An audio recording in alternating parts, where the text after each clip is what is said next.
Bendiciones, gracias por acompañarnos una vez más. Quien te habla, Julio Jiménez. Hemos preparado una palabra de bendición para tu vida. Cada semana nos hemos tomado tiempo para esto. Hemos tomado un tiempo, hemos recibido un llamado de parte del Señor para compartirte esta palabra, una palabra de bendición, una palabra que va a ayudar tu vida a entender cuál es el plan y el propósito que Dios tiene. Y hoy vamos a hablar del libro de los Hechos, capítulo 9, versículos 1 en adelante, de uno de los eventos más importantes en el Nuevo Testamento. Sin duda alguna, la vida, el transitar, la pasión, la muerte y la resurrección de Cristo representa el evento más importante del Nuevo Testamento, el cumplimiento de todas las profecías, el cumplimiento del plan y del propósito de Dios para la salvación de la humanidad se cumplió a través de Jesucristo. Pero luego de su partida encomienda una misión a un grupo de hombres que estuvieron con él durante mucho tiempo, pero de repente el Señor levanta a otro hombre que no estuvo con él, que no caminó con él, que no vio los milagros, que no vio las señales, los prodigios, y fue un hombre que fue influyente, sumamente importante, y lo que hoy conocemos como iglesia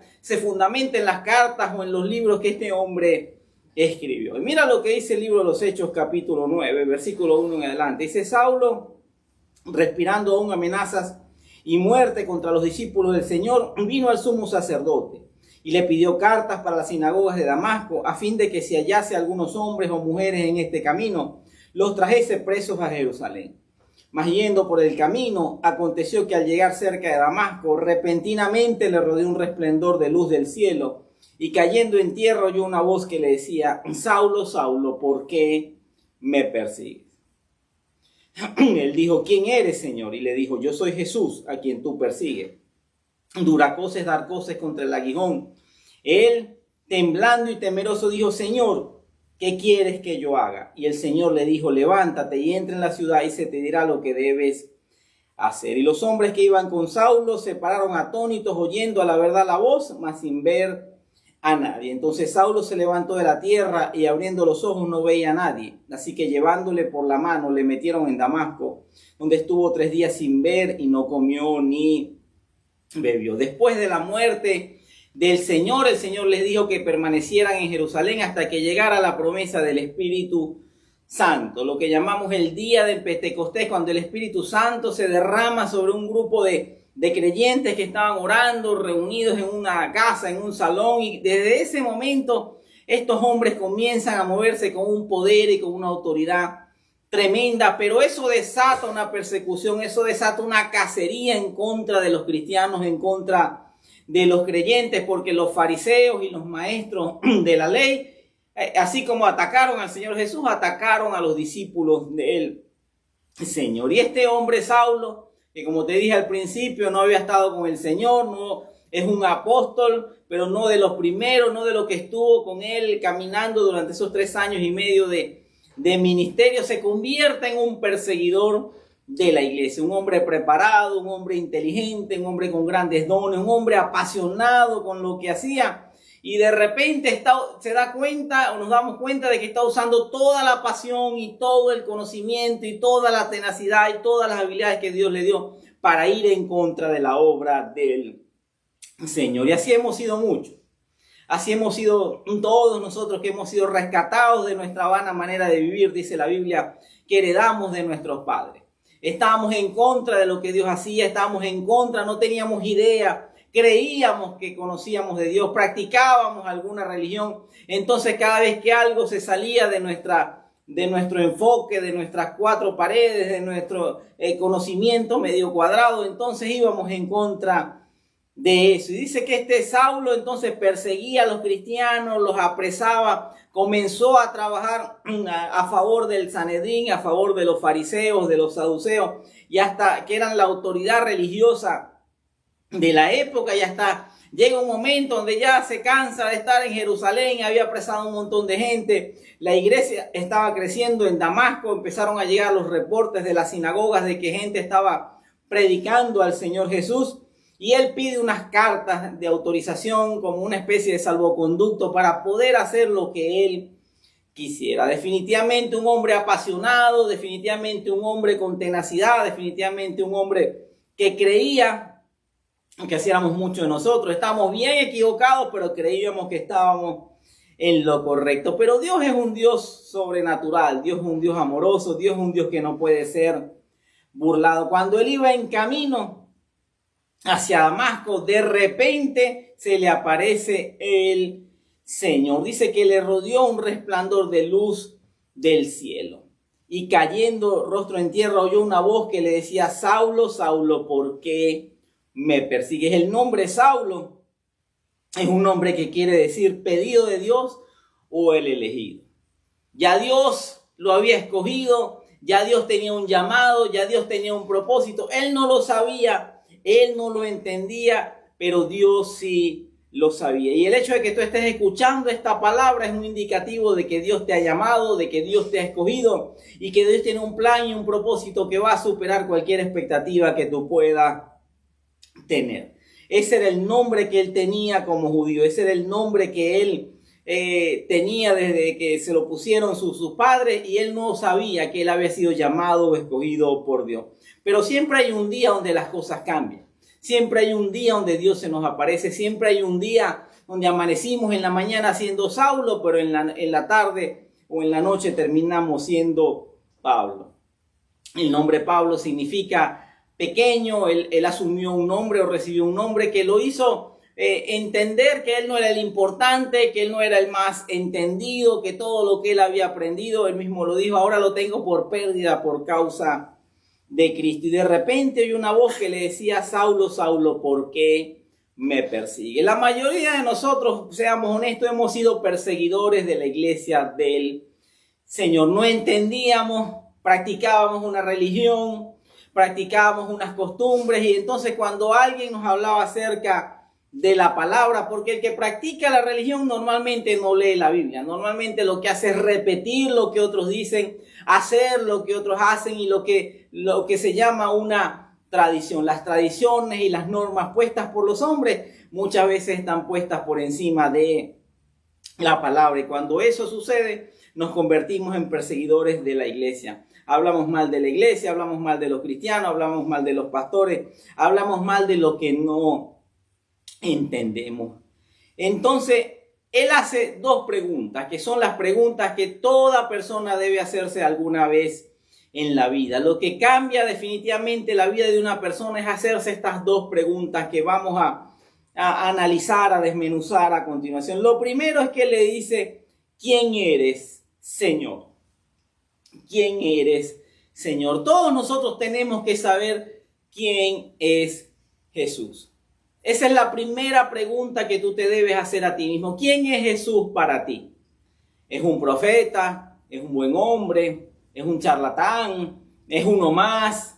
¿O es Dios? ¿O es el Señor? ¿O es el Mesías? ¿O es la promesa cumplida que Dios tenía para reconciliarnos con Él? Mira lo que le dice el mismo Señor: yo soy Jesús a quien tú persigues. El nombre Jesús era un nombre relativamente común en la época, pero cuando Saulo sabía de la existencia de Jesús, Saulo sabía, no había estado con él, no lo había visto, pero él venía persiguiendo a los seguidores de Jesús. Él le tenía idea, rabia, molestia, celo a los seguidores de Jesús. Entonces, cuando él iba en este camino equivocado a hacer quién sabe cuántas torpezas y cuántas tonterías, se le aparece el Señor y le dice: yo soy Jesús a quien tú persigues. La primera pregunta tiene que ser contestada en nuestras vidas: ¿quién eres, Señor? Y él le dijo: yo soy Jesús, yo soy el camino, yo soy la verdad, yo soy la vida, nadie viene al Padre sino a través de mí. Yo soy Jesús, tu Señor, tu Salvador. Yo soy Jesús, el Hijo de Dios. Yo soy Jesús, Dios, el que intercede por ti de día y de noche a la diestra del Padre. Y Jesús le dice: dura cosa es dar cosas contra el aguijón. Esa es una expresión, voy a tratar de explicarte. El aguijón era una especie de lanza puntiaguda que usaban la gente que tenía los ganaderos, la gente que tenía rebaños, para de alguna manera darle dirección al animal, darle dirección al buey. Lo pullaba, lo molestaba. Entonces ese buey, cuando sentía el puyazo, se movía a un lado o al otro. Pero a veces estos bueyes, a veces estos animales en un ataque de rabia, en un ataque de furia, porque no les gustaba ser maltratados, se iban en contra de ese aguijón pensando que iban a poder vencerlo, pero se hacían daño ellos mismos. Así es el que persigue al Señor, así es el que practica una religión, así es el que habla de Jesús sin conocerlo, vive haciéndose daño a sí mismo. El Señor no puede ser burlado. Nosotros tenemos que creer en el Señor como dice la palabra y dejar de creer en Él como fábula, como religión o como me dijeron. Tenemos que conocer la palabra. Recuerdo una vez que predicándole a una persona se abrió la camisa y me dijo, sí, yo creo en ese Jesús, y él tenía un crucifijo puesto sobre su pecho. Y no sé, de esas cosas que ocurren sin pensarlo, yo también me abro los 2-3 botones de la camisa y yo también tengo a ese Jesús. La diferencia es que tú lo tienes por fuera y yo lo tengo por dentro. Yo no tenía un crucifijo que como símbolo de religión, sino que lo he tenido en mi corazón desde hace más de 20 años. Y ese hombre quedó impactado por esa respuesta que, como te dije, lo hice sin pensarlo, lo hice de manera espontánea, porque esa es la diferencia entre una religión y una relación íntima y personal con el Señor. Cuando tú has conocido a Cristo, ese Cristo está dentro de ti. Cuando tú practicas religiones, lo tienes colgado en el cuello, lo tienes puesto quizás en alguna muñeca, lo tienes puesto en algún lugar externo, pero no importa dónde esté afuera, lo importante es que esté dentro de tu corazón, porque para que haya un nuevo nacimiento y para que haya cambios en nuestras vidas y para que tu vida pueda tener sentido y propósito y dejes de estarte haciendo daño a ti mismo, ese Cristo tiene que estar adentro, no puede seguir estando afuera, no puede seguir estando solamente en palabras. Por eso el Señor Jesús le dijo, dura cosa es darse cosas contra él aguijón. Dura cosa es tratar de golpear esa aguja, golpear esa lanza y pensar que vas a hacerle daño. Eres tú el que se está haciendo daño. Dice que él, temblando y temeroso, dijo, Señor, esta es la segunda pregunta que el apóstol Pablo se hace. Es la segunda pregunta que tú y yo nos debemos hacer alguna vez en la vida. Temblando y temeroso, y dijo, Señor, ¿qué quieres que yo haga? La primera pregunta fue, ¿quién eres, Señor? La primera pregunta es, ¿quién es Jesús para ti? Y la segunda pregunta más importante que te puedes hacer es, ¿qué quieres que yo haga? La mayoría de nosotros nos las pasamos todo el día, todo el tiempo pidiéndole cosas al Señor. Queremos un Dios que nos dé, queremos un Dios que nos sirva, queremos un Dios que nos haga, pero la pregunta correcta, la que hizo el apóstol Pablo recién convertido, es, Señor, ¿qué quieres que yo haga? ¿Qué quieres hacer con mi vida? ¿Cuál es el plan y el propósito que tú tienes? Jesús vino a darnos vida, vida eterna, vida abundante. Eso es una verdad absoluta, no tenemos ninguna duda de eso. Pero también también quiere que cumplamos con un propósito. Dios tiene propósito para tu vida, Dios tiene propósito para tu casa, Dios tiene propósito para tu familia. Dios tiene un propósito. Y lo que más frustra al ser humano, lo que más frustra aún al creyente, es pasarse años y años sentado en una banca, recibiendo, comiendo y siendo bendecido, que oren por él, que le enseñen y todo eso es necesario, pero llega un momento donde tú tienes que levantar y comenzar a dar, comenzar a servir, comenzar a cumplir con un propósito. El mismo Señor dijo, yo tengo un alimento que ustedes no conocen, mi alimento es hacer la voluntad del que me envió. De eso hablamos la semana pasada y te invito a escuchar esa prédica que estuvo muy buena. El apóstol Pablo ahora le pregunta, Señor, ¿qué quieres que yo haga? Y el Señor le dijo, levántate y entra en la ciudad y se te dirá lo que debes hacer. Tú necesitas otras personas que te ayuden.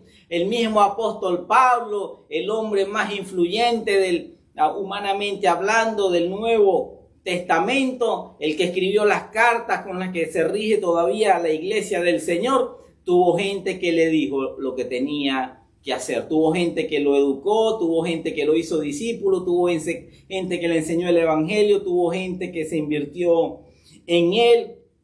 Desde el principio debemos entender que hay personas que ya han transitado un camino, hay personas que tienen experiencia y que Dios ha constituido un cuerpo. No somos seres aislados, no somos seres individuales o únicos, estamos en medio de un cuerpo y cada uno tiene una función y nos necesitamos los unos a los otros. El Señor le dijo, levántate y entra en la ciudad y se te dirá lo que debes hacer. Se te dirá lo que debes hacer. Tú tienes que aprender a obedecer, tú tienes que aprender a caminar bajo una cobertura, tú tienes que aprender a recibir de un pastor, tienes que aprender a recibir de un mentor, tienes que tener un líder, tienes que ser parte de un grupo, tienes que ser enseñado. La cosa más difícil que hay es una persona que crea que lo sabe absolutamente todo, que ya alcanzó la supermadurez espiritual y ahora no necesita de nadie. La Biblia dice, el que crea estar muy firme, tenga cuidado y no caiga. Todos nosotros necesitamos de alguien que nos ayude, que nos acompañe en este proceso. Y los hombres que iban con Saulo se pararon atónitos, oyendo a la verdad la voz, mas sin ver a nadie. Entonces Saulo se levantó de tierra y abriendo los ojos no veía a nadie. Así que llevándole por la mano le metieron en Damasco. Hay gente que nos tiene que llevar de la mano. Cuando nacemos espiritualmente, cuando entregamos nuestra vida al Señor, cuando nos convertimos, cuando nos arrepentimos de nuestros pecados, necesitamos que alguien nos ayude, que alguien nos lleve. Somos niños espirituales, estamos comenzando por este camino. Y así le decían era la primera forma como se le decía a los seguidores de Jesucristo, los seguidores del camino. Porque el Evangelio no es un evento. El Evangelio no es solamente cosas de un día. El Evangelio es un caminar, es una forma de vida. Jesús mismo dijo, yo soy el camino, yo soy la verdad, yo soy la vida.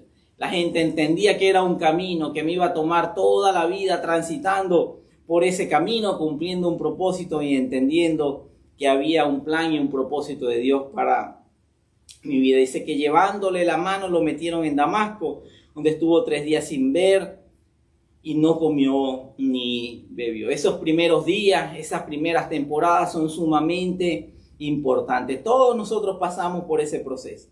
Todos nosotros pasamos por un proceso de cambio, un proceso de transformación, un proceso donde todos nosotros debemos pedir ayuda o recibir ayuda de miembros de la iglesia. La iglesia del Señor está diseñada y está puesta para ayudar a la gente. El Señor Jesús en la Gran Comisión le dijo, vayan y hagan discípulos y enséñenles a obedecer.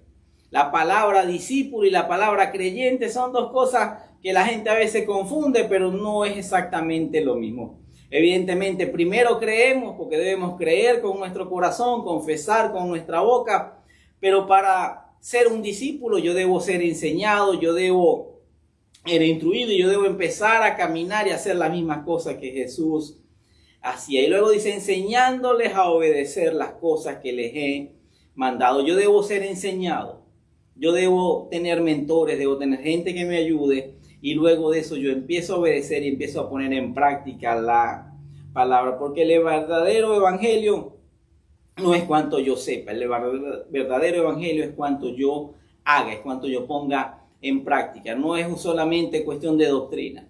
En estos días escuchaba o varias veces he escuchado acerca de hombres que enseñan teología en las universidades, que enseñan teología en sinagogas, que enseñan teologías en colegios, pero resulta que son ateos. Tienen un conocimiento, pero no han tenido un encuentro personal con el Señor. Y en este momento debemos entender que debemos tener una revelación, un encuentro personal con el Señor. Saulo tenía mucho conocimiento. Él mismo dice que era judío, fariseo de pura cepa, formado en una de las escuelas de pensamiento más rabínicas, más importantes de la época. Y luego él dice, todo eso yo lo dejé atrás por causa del conocimiento de Cristo. Yo me propuse no saber ninguna cosa que no sea ese Cristo y ese Cristo crucificado. Todo lo que él había conocido, todo lo que él había sabido, luego cambia porque él tiene un encuentro personal con el Señor. El versículo 10 dice, había entonces en Damasco un discípulo llamado Ananías, a quien el Señor dijo en visión, Ananías. Y él respondió, heme aquí, Señor. Y el Señor le dijo, levántate y ve a la calle que se llama Derecha y busca en casa de Judas uno llamado Saulo de Tarso, porque aquí él ora. Y ha visto en visión a un varón llamado Ananías que entra y le pone las manos encima para que recobre la vista. Pablo estaba orando. Qué importante es orar, qué importante es la oración. Qué importante es buscar el rostro del Señor. Y Dios contestó. Dios contesta nuestras oraciones. Dios tiene un plan y un propósito. Y es el primer interesado en que cumplamos con ese propósito. Levanta, le habla un hombre llamado Ananías. De Ananías no se sabe mucho. De Ananías de repente no tuvo la importancia que tuvo el apóstol Pablo, pero cumplió un propósito en la vida del Evangelio, en la vida del Señor, en la vida de Pablo. Qué importantes son esta gente que nos enseña, estos maestros de la escuela dominical, estos líderes de célula, estos líderes de grupo que hacen un trabajo toda la semana, que a veces no se ve, que a veces no se reconoce, pero la Biblia dice, todo lo que hagas, hazlo para el Señor y no para los hombres. A lo mejor hay algún Ananías escuchándome, a lo mejor hay un Ananías invirtiendo tiempo en 1, en 2, en 3, y diciendo, bueno, quizás esto no camina, quizás esto no fluye, ¿será que continúo con esto? ¿Qué hago enseñando a este niño? ¿Qué hago enseñando a este joven? Déjame decirte, Ananías, el trabajo en el Señor nunca es en vano. De repente ese joven que tú estás enseñando, de repente ese niño en el que te estás invirtiendo, se va a convertir en un gran pastor, en un gran evangelista, en un gran maestro, en un gran profeta, en un gran apóstol, en un gran hombre de Dios. Ananías estaba orando y ahí Dios le dice, levántate y ora por uno llamado Saulo, porque él está orando y yo le he confirmado a través de una visión que tú vas a ir, vas a orar por él, le vas a impartir las manos y va a recobrar la visión. Qué importante es la oración y qué importante es la obediencia. El mismo Ananías dijo, Señor, pero yo conozco a este Saulo. Era el perseguidor de los cristianos en Jerusalén y ahora viene hacia acá hacer lo mismo, pero el Señor le dijo, no te preocupes porque instrumento escogido me es por cuanto yo le mostraré cuánto es necesario padecer por mi nombre. Ahora no se habla mucho de esto, no se habla mucho de padecer por causa de Cristo, no se habla mucho de la persecución por la causa de Cristo, no se habla mucho de que vas a ser criticado, perseguido, vituperado por la causa de Cristo, porque ahora tenemos un evangelio relativamente atractivo, relativamente cómodo, relativamente light, relativamente que es el que la gente quiere oír, el prosperado, el bendecido, el enriquecido, el etcétera, etcétera. Pero en el verdadero evangelio, estos hombres sabían que iban a ser perseguidos por la causa del Señor. Ahora tenemos mucha gente que se asusta por otras creencias, por otras religiones, por los cambios de gobierno, por lo que pueda venir. Déjame decirte, esto fue escrito bajo la esclavitud del imperio romano, un sistema pagano, un sistema malvado, un sistema que violaba los derechos humanos, un sistema que simplemente eras esclavo, no valías absolutamente nada y podían hacer contigo lo que quisieran, pero mientras más los perseguían, más se multiplicaban. Todo ese imperio romano vino en contra de un pequeño grupo de creyentes que estaban allí dando sus primeros pasos en Jerusalén, y cientos de siglos después ya eran la creencia y la fuerza más poderosa de todo ese imperio romano. Todo comienza en un día. Hoy es ese día donde Dios quiere darte esa oportunidad. Ese hombre llamado Saulo, que fue cegado por una luz, luego se convierte en el apóstol Pablo, escribe cartas, escribe libros, establece, inspirado por el Espíritu Santo, el fundamento de cómo debe funcionar la iglesia del Señor. Y más de 2000 años después seguimos hablando de él, seguimos hablando de la palabra, seguimos hablando de sus cartas o de sus epístolas, porque Dios convirtió a un hombre que era perseguidor de la iglesia en uno que iba a ser instrumento de bendición en la iglesia.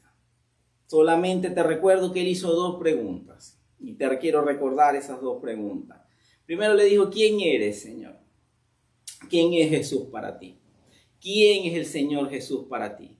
Eso es algo que tú tienes que meditar, que tú tienes que reflexionar, es algo que tú tienes que pedirle al mismo Señor que te lo revele. Solamente así podemos salir de una religión, solamente así podemos salir del error, cuando se nos revela quién es el Cristo, quién es el Mesías. Y la otra pregunta es, ¿qué quieres que yo haga? Esa es una pregunta que tú tienes que hacerle con tu corazón al Señor y Dios te la va a responder. Dios tiene un plan, Dios tiene un propósito, Dios quiere darte sentido. Dios quiere tener un encuentro íntimo y personal contigo. Quiero que oremos. Quiero que oremos porque esta es una de las palabras más importantes que hemos predicado, porque Dios cambia. Dios cambia la vida de una persona. Dios le da sentido a una persona. Jesús y el Espíritu Santo ponían en estos hombres y ha puesto en nosotros una pasión, un deseo, una determinación. Es algo que la gente no puede explicar, que no se puede entender con un razonamiento humano. Es solamente algo que el Espíritu Santo pone en nosotros. Y estos hombres sencillos, estos hombres sin recursos, estos hombres perseguidos, estos hombres martirizados, cambiaron el mundo. Cambiaron el mundo. La misma gente a su alrededor dice, estos que trastornan el mundo, trastornaban al mundo, porque el mundo se opone al Señor. El mundo es contrario al Señor. El mundo tiene lo que el mundo llama bueno, la Biblia lo llama malo y Dios lo llama malo, y lo que Dios llama bueno, el mundo lo llama malo, y este mundo va en un camino completamente en contra de lo que Dios ha establecido en su palabra. Pero déjame decirte, el cielo y tierra pasarán, pero la palabra del Señor nunca pasará. Dios tiene un plan, Dios tiene un propósito, Dios tiene una agenda, Dios conoce los tiempos y nada ni nadie podrá cambiar lo que Dios ha establecido. Formamos parte de un ejército victorioso y formamos parte y tenemos un rey, un líder, tenemos un Señor y un Salvador que intercede por nosotros de día y de noche. Quiero que oremos. Quiero que ores, quiero que abras tu corazón. Padre, te damos gracias, Señor, por este tiempo, por este momento. Gracias por las personas que nos escuchan, Señor. Gracias porque tú has tocado su vida y has tocado su corazón, Señor, y que tú les puedas responder, Señor, quién eres tú, Señor. Revélate a sus vidas, revélate como el Mesías, como el Señor y como el Salvador de sus vidas, Señor. Y muéstrales también qué es lo que tú quieres que ellos hagan, Señor. Muéstrales cuál es tu plan, cuál es tu propósito, cuál es tu voluntad, qué es lo que tú quieres que ellos hagan, Señor. Y estoy seguro que tú cumplirás tu propósito en ello. Y estoy seguro, porque lo dice tu palabra, que tú hoy estás comenzando una buena obra y tú la vas a perfeccionar. Gracias por acompañarnos. Si tú has hecho esta oración, si tú has escuchado esta palabra, déjame decirte, es porque tú eres un elegido, es porque tú tienes un llamado de parte de Dios, porque Dios quiere cumplir su propósito en tu vida. Viene un antes y un después, viene una nueva temporada, viene algo que Dios te va a sorprender, viene algo asombroso sobre tu vida. Y déjame decirte, a partir de ahora, algo ha cambiado en tu vida. A partir de ahora vas a ver los cielos abiertos y a partir de ahora vas a empezar a ver unas respuestas sobrenaturales en tu vida. Y el poder de Dios y el amor de Dios se ha derramado de una manera sobrenatural en tu corazón y en tu vida. Nos vemos en una próxima oportunidad. Gracias por acompañarnos.